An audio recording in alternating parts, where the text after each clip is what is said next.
Mahigit 2 bilyong pisong pinambili ng mga bahay at pinang-invest ang nabudol sa isang dating overseas worker.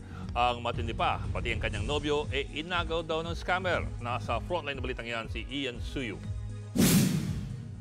May 3 house and lot na nagkakahalaga ng 1.7 million pesos at may 450,000 pesos na investment sa negosyong bigasan.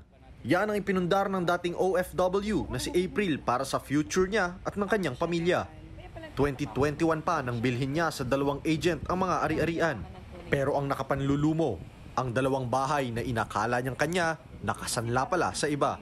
At hindi lang sa isang tao, kundi sa 20 tao. Hindi niya raw inakalang maloloko siya. May document siya pinapakita eh. Nagpunta pa po kami sa Manila sa abogado na may pinakita sila na etong document nito is legit,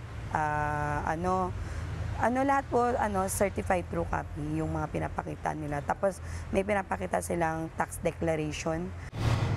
Nasayang lang ang pagtatrabaho niya abroad dahil napunta sa wala ang kanyang investments. Ang masaklap pa, pati ang kanyang live-in partner, inahas ng nanloko sa kanyang ahente. Hindi ko alam na unti-unti naman niya inaakit yung kinakasama ko. No, hanggang sa iniwan ako nung kasama ko, nagiwalay kami. So naging sila.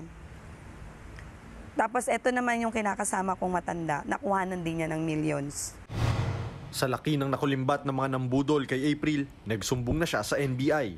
Naghain na rin siya ng kasong estafa at falsification of documents laban sa 2 agent at isa nilang kasabwat na nagpakilalang abogado.